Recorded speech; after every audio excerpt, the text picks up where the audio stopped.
നമസ്കാരം. കണ്ണൂർ വൺ ചാനലിൻ്റെ നല്ല വാക്ക് പരിപാടിയിലേക്ക് എല്ലാവർക്കും സ്വാഗതം.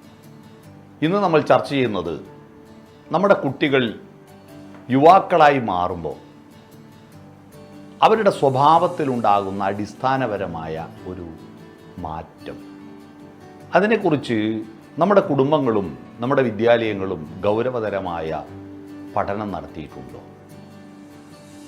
മനഃശാസ്ത്രജ്ഞന്മാരും സൈക്കോളജിസ്റ്റുകളും വിദ്യാഭ്യാസ വിചക്ഷണന്മാരും ഇതിനെക്കുറിച്ചൊരു അന്വേഷണം ആരംഭിക്കേണ്ടതാണ്.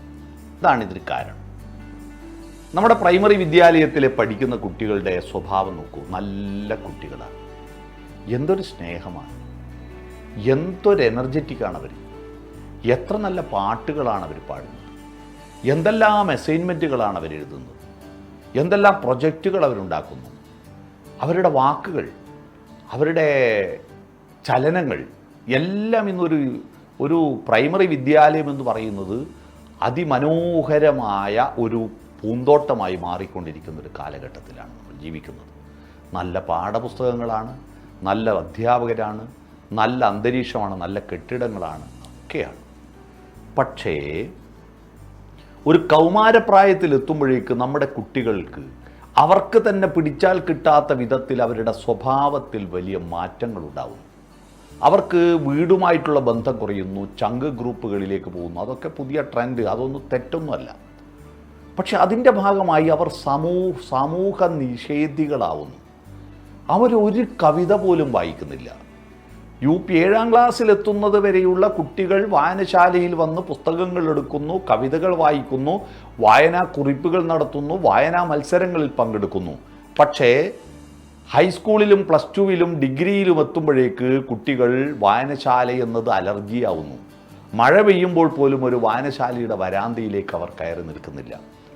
ഞാനൊരു സർവേ നടത്തിയപ്പോൾ ഒരു 18 വയസ്സിന് താഴെ 15 വയസ്സിന് മേലെയുള്ള നമ്മുടെ യുവാക്കൾക്ക് മഹാഭൂരിപക്ഷത്തിനും കേരളത്തിലെ പുതിയ കവികളെ പറ്റിയോ പുതിയ കഥാകൃത്തുക്കളെ പറ്റിയോ നോവലിസ്റ്റിനെ പറ്റിയോ ഒരാളെ പോലും അറിയില്ല. അവർക്ക് എന്താണ് അവർക്ക് പറ്റുന്നത്? സ്വാഭാവികമായും കൗമാരപ്രായം ഉണ്ടാകുമ്പോൾ അവരുടെ ഹോർമോൺ ഉൽപ്പാദനം ആരംഭിക്കുന്ന അവസരത്തിൽ അവരുടെ ശരീരത്തിലുണ്ടാകുന്ന ചില പ്രക്രിയകൾ, അത് വികാരപരമായിട്ട് അവരുടെ സ്വഭാവത്തിൽ ചില മാറ്റങ്ങളുണ്ടാവും. മറ്റുള്ളവരെ ആകർഷിക്കപ്പെടാൻ വേണ്ടിയിട്ടുള്ള ചലനങ്ങളും വർത്തമാനങ്ങളും അടിപൊളി ശൈലികളും സാഹസങ്ങളും ഒക്കെ പ്രകടിപ്പിക്കും. അതൊന്നും ഒരു തെറ്റല്ല, സ്വാഭാവികമാണ്. നമ്മളെല്ലാം അത് കടന്നു വന്നവരാണ്. പക്ഷേ അതിനേക്കാൾ അപ്പുറത്ത് പിടിച്ചാൽ കിട്ടാത്ത വിധത്തിൽ നമ്മുടെ യുവാക്കളുടെ അവസ്ഥ മാറിപ്പോകുന്നതിനെ പറ്റി ഗൗരവതരമായ ഒരു വിചിന്തനം നടത്തേണ്ടതുണ്ട്. അതിലവരുടെ ഭക്ഷണശീലങ്ങൾക്കും അവരുടെ ഹോർമോണിൽ അവരുടെ ശരീരത്തിലുണ്ടാകുന്ന എൻസൈമുകൾക്ക്, അതിലെ അമ്ലങ്ങൾക്ക്, ക്ഷാരങ്ങൾക്കൊക്കെ സ്വാധീനം ചെലുത്താൻ കഴിയുന്നുണ്ടോ എന്നതിനെപ്പറ്റി ആധികാരികമായി അറിവുള്ളവർ പറയട്ടെ. ഞാനിവിടെ പറയാൻ പോകുന്നത് നമ്മുടെ കുടുംബ ബന്ധങ്ങളിൽ സ്വാഭാവികമായി കുട്ടികൾ വളരുമ്പോഴുണ്ടാകേണ്ട വളർച്ച നമ്മുടെ കുടുംബ ബന്ധങ്ങളിൽ ഉണ്ടാവുന്നില്ല എന്നതാണ്. നമ്മുടെ മഹാഭൂരിപക്ഷം രക്ഷിതാക്കളും ഇപ്പോഴും അവർ മക്കളോട് പെരുമാറുന്നത് അവരുടെ അച്ഛനും അമ്മയും എങ്ങനെയാണോ അവരോട് സംസാരിച്ചിരുന്നത് അതേപോലെ അവർ മക്കളോട് പെരുമാറുക. നമ്മുടെ കുട്ടികൾ അങ്ങനെയൊന്നും അല്ലല്ലോ. നമ്മുടെ കുട്ടികൾ നമ്മളെ ബാല്യത്തിൽ ജീവിച്ചിരുന്ന സാഹചര്യത്തിലോ ചിന്തയിലോ ഒന്നും അല്ല. നമ്മളൊക്കെ ചെറുപ്പത്തിൽ ഒരു ലാൻഡ് ഫോണിൽ സംസാരിച്ച ബന്ധമില്ലാത്തതാണ്. എന്നാൽ ഇന്ന് കുട്ടികൾ ബോധം ഉദിക്കുന്നതിന് മുമ്പ് മൊബൈലിൽ നോക്കുകയും യൂട്യൂബ് നോക്കുകയും ചാനലുകൾ കാണുകയും ചെയ്യുന്ന ശീലമുള്ള കുട്ടികളാണ്. ആധുനികതയുടെ എല്ലാ സുഖസൗകര്യങ്ങളും അറിവുകളും സാങ്കേതിക ജ്ഞാനവുമുള്ള കുട്ടികളാണ്. അവരോട് പെരുമാറുന്ന രക്ഷിതാക്കൾ എങ്ങനെയാണ് മാറേണ്ടത്? ഞാൻ ഒരു ചെറിയൊരു ഉദാഹരണം പറയാം. ഒരു മത്തൻ നട്ടാൽ ആ മത്തൻ്റെ പൂവിൽ നിന്ന് ആദ്യമായിട്ട് പുറത്തു വരുന്ന ഒരു നെല്ലിക്കയുടെ വലിപ്പമുള്ള ഒരു കായുണ്ട്. അതിന് മിടി എന്നാണ് നമ്മുടെ നാട്ടിൽ പറയുക. ഈ മിടി നിങ്ങൾ ഒരു മൺകലത്തിലിട്ട് വെക്കുക. മൺകലത്തിലിട്ട് വെച്ചാൽ ഈ ചെടി മിടി പറിക്കാതെ തന്നെ ഇടണം. ഈ ചെടിക്ക് നല്ലോണം വെള്ളവും വളവും കൊടുത്ത് ഈ മിടി വലുതായി മത്തനായി വളരുമ്പോൾ മൺകലം വളരുന്നില്ല. അപ്പോൾ സ്വാഭാവികമായും ഒന്നുകിൽ മൺകലം പൊട്ടും, അല്ലെ മൺകലത്തിന് നല്ല ഉറപ്പുണ്ടെങ്കിൽ മത്തൻ കെട്ടുപോകും. ഈ മിടിയാണ് നമ്മുടെ കുട്ടികൾ. മൺകലം നമ്മുടെ കുടുംബമാണ്, അച്ഛനാണ്, അമ്മയാണ്. കുട്ടി വളരുമ്പോൾ നമ്മുടെ വീട് വളരുന്നില്ലെങ്കിൽ, അച്ഛനും അമ്മയും വളരുന്നില്ലെങ്കിൽ, സ്വാഭാവികമായും കുട്ടി മൺകലം പൊട്ടിക്കുന്നത് പോലെ അച്ഛനും അമ്മയും ധിക്കരിച്ച് പുറത്തേക്ക് പോകും. ഇനി അതിഭീകരമായ അച്ചടക്കബോധത്തോടെ കുട്ടികളെ വളർത്തിയാലോ ആ കുട്ടി വ്യക്തിത്വം കുറഞ്ഞ് കെട്ടുപോകുന്നൊരവസ്ഥയിലേക്ക്, മത്തങ്ങ കെട്ടുപോകും പോലെ കെട്ടുപോകുന്ന ഒരവസ്ഥയിലേക്ക് പോകും. അതിനെന്താണ് വേണ്ടത്? നമ്മുടെ വീടുകൾ ഡെമോക്രാറ്റിക് ആവണം. ഡെമോക്രസി എന്ന് പറയുന്നത് എന്താണ്? പഞ്ചായത്ത് മെമ്പറെയും MLA-യെയും MP-യെയും തിരഞ്ഞെടുക്കുന്ന, വോട്ട് ചെയ്യുന്ന സംവിധാനം മാത്രമാണോ ഡെമോക്രസി? ഡെമോക്രസി എന്ന് പറയുന്നത് മനുഷ്യരൊത്തുചേരുന്നതിൻ്റെ രസതന്ത്രത്തെയാണ് ഡെമോക്രസി എന്ന് പറയുക.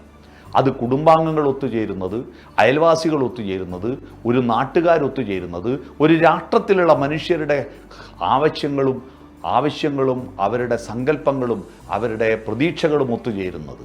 ഇതൊക്കെയാണ് ജനാധിപത്യം എന്ന് പറയുന്നത്. നമ്മുടെ വീടുകളിൽ ഇപ്പം ജനാധിപത്യമാണോ? ചില വീടുകളിൽ ഏകാധിപത്യമാണ്.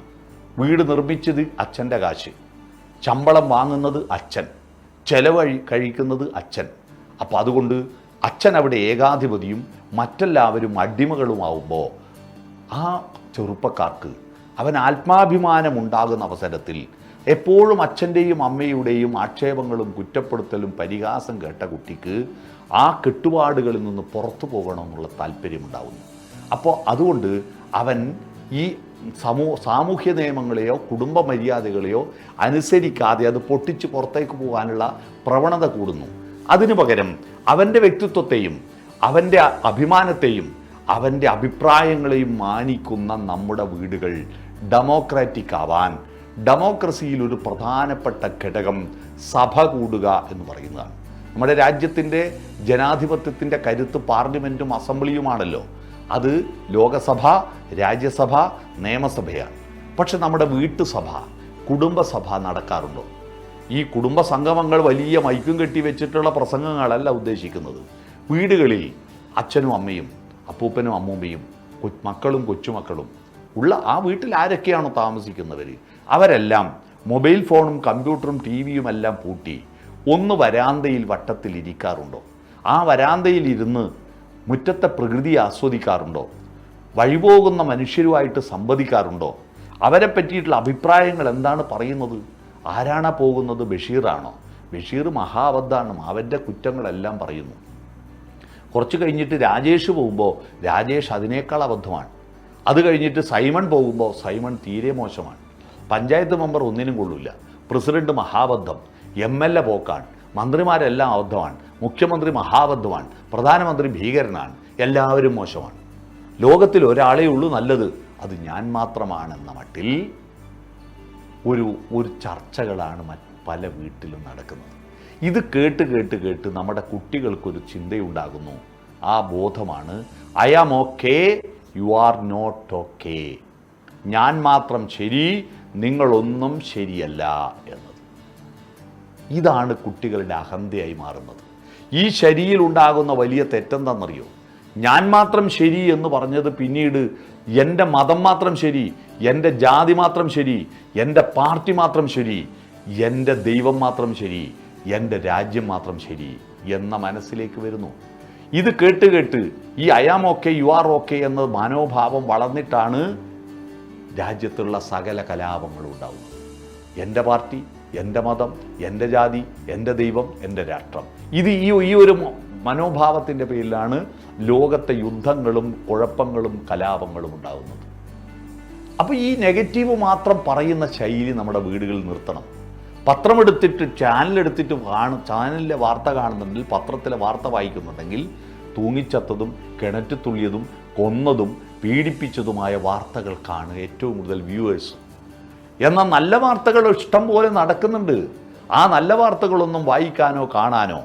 ഞാനൊരു പരിശോധന നടത്തിയപ്പോൾ എഡിറ്റോറിയൽ പേജ് വായിക്കുന്ന ആളുകളുടെ എണ്ണം നമ്മുടെ മലയാളി സമൂഹത്തിൽ വളരെ വളരെ വളരെ കുറവാണ്. എഡിറ്റോറിയൽ പേജ്, അങ്ങനെ ഒരു പേജ് തിരിഞ്ഞു നോക്കാത്തവരാണ് പത്രം വായിക്കുന്നവരിൽ ഭൂരിപക്ഷവും. അവർ നമ്മുടെ നാട്ടിലെ വാർത്തകൾ വായിക്കുന്നു. അത് കഴിഞ്ഞാൽ പിന്നെ കൊള്ളസംഘത്തിൻ്റെ വാർത്തകൾ, മരിച്ച വാർത്തകൾ, കൊലപാതകത്തിൻ്റെ വാർത്തകൾ, ആക്ഷേപത്തിൻ്റെ വാർത്തകൾ, കുറ്റപ്പെടുത്തലിൻ്റെ വാർത്തകളാണ് വായിക്കുന്നത്. നല്ല വാർത്തകൾ, നല്ല വാക്കോതുവാൻ പ്രാണിയുണ്ടാകണമെന്ന് പറയുമെങ്കിലും നല്ല വാർത്തകൾ വായിക്കുവാനുള്ള മനസ്സ് കാണിക്കുന്നില്ല. രണ്ടാമത്തെ ചർച്ച എല്ലാറ്റിനും ചെറുപ്പക്കാരെ കുറ്റപ്പെടുത്തുന്ന ശീലമാണ്. എന്തു ചെയ്താലും ഒരു 50-ൽ 45 മാർക്ക് വാങ്ങി വന്നാൽ ആ 45-നൊരു ഷെയ്ക്കൻഡ് കൊടുക്കില്ല. പകരം കിട്ടാത്ത 5 ഏതാണ് തെറ്റിച്ചത് അതാണ് അറിയേണ്ടത്.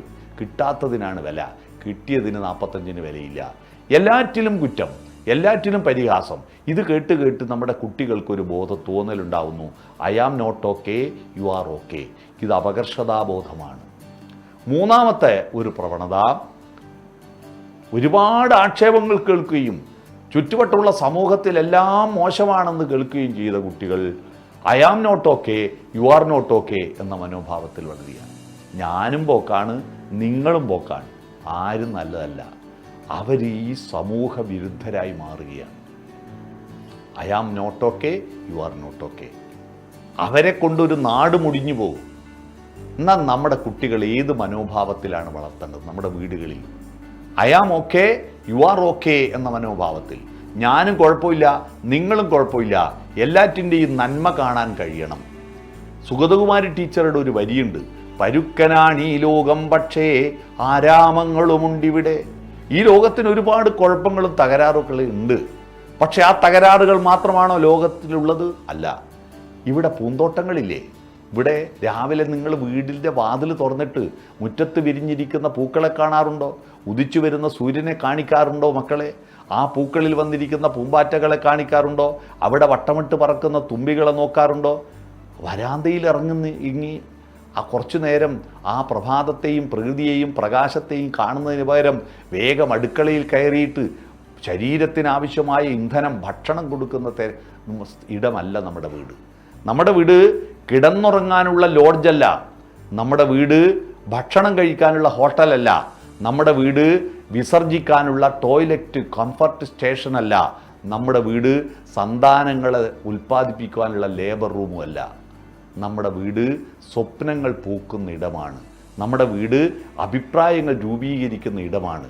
നമ്മുടെ വീട് വികാരങ്ങൾ പങ്കുവെക്കുകയും വികാരങ്ങൾ അംഗീകരിക്കുകയും ചെയ്യുന്ന ഇടമാണ്. നമ്മുടെ വീട് അനുഭൂതികൾ പൂക്കുന്ന, സൗന്ദര്യബോധമുണ്ടാക്കുന്ന ഒരു സർവകലാശാലയാണ്. അതുകൊണ്ട് ജനാധിപത്യത്തിൻ്റെ ഒരു സർവകലാശാലയായി നമ്മുടെ കുടുംബങ്ങളെ മാറ്റിയെടുക്കണം. അത്തരത്തിലുള്ളൊരു സർവകലാശാലകൾ ചെറുതാവുന്നു. നമ്മുടെ വീടിൻ്റെ വലിപ്പം വലുതാവുന്നു.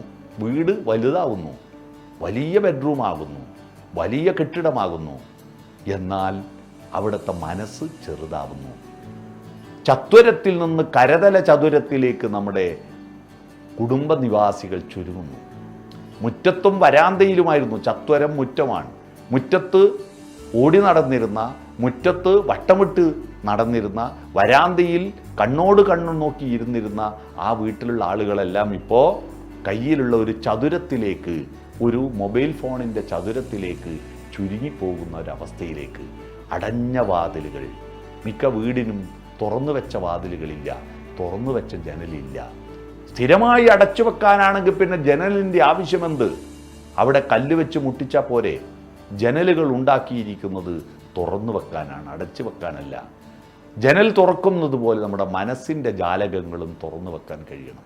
മനസ്സിൻ്റെ ജാലകങ്ങൾ തുറന്നു വെച്ച് എല്ലാവരെയും എൻ്റെ മനസ്സിലേക്ക് സ്വീകരിക്കാൻ പറ്റുന്ന വിധത്തിൽ ഹൃദയം തുറക്കുന്ന, മനസ്സു തുറക്കുന്ന ഇടങ്ങളായിട്ട് നമ്മുടെ കുടുംബങ്ങളെ പുനഃസൃഷ്ടിച്ചില്ലെങ്കിൽ അവിടെ നിന്ന് പുറത്തേക്ക് വരുന്ന നമ്മുടെ യുവാക്കൾ സാമൂഹ്യ വിരുദ്ധരായി പോകും. അതുകൊണ്ട് നമ്മുടെ നല്ല ചെറുപ്പക്കാർ, നല്ല ആൺകുട്ടികളും പെൺകുട്ടികളും നമ്മുടെ നാട്ടിൽ നമ്മളെക്കാളെല്ലാം ഒരുപാട് പഠിക്കുന്ന, ചിന്തിക്കുന്ന അവരുണ്ട്. അവർക്ക് വൈകാരികവും അതുപോലെ ആദർശാധിഷ്ഠിതവും ആർദ്രതയുമുള്ള ഹൃദയങ്ങളെ സൃഷ്ടിച്ചു കൊടുക്കുന്ന സുന്ദരമായ പണിശാലകളായി, സുന്ദരമായിരിക്കുന്ന കൗൺസിലിംഗ് കേന്ദ്രങ്ങളായി നമ്മുടെ കുടുംബങ്ങളെ മാറ്റിയിട്ടില്ലെങ്കിൽ നമ്മുടെ യുവാക്കൾ ഭാവിയിൽ സാമൂഹ്യ വിരുദ്ധരും പ്രകൃതി സ്നേഹമില്ലാത്തവരും മനുഷ്യസ്നേഹമില്ലാത്തവരും രാജ്യസ്നേഹമില്ലാത്തവരുമായി വളർന്നു പോകാൻ സാധ്യതയുണ്ട്. അതുകൊണ്ട് കുടുംബനാഥന്മാർ, കുടുംബാംഗങ്ങൾ ഈ കാര്യത്തിൽ നല്ല അവബോധത്തോടെ പഠനം നടത്തിക്കൊണ്ട് നമ്മുടെ കൂട്ടായ്മകളെ, കുടുംബ കൂട്ടായ്മകളെ കരുത്തു കൊടുത്തുകൊണ്ട് മുന്നോട്ട് കൊണ്ടുപോകാൻ ശ്രമിക്കണമെന്ന് മാത്രം പറഞ്ഞുകൊണ്ട് ഇന്നത്തെ നല്ല വാക്ക് പരിപാടി ഇവിടെ സമാപിക്കുന്നു. നമസ്കാരം.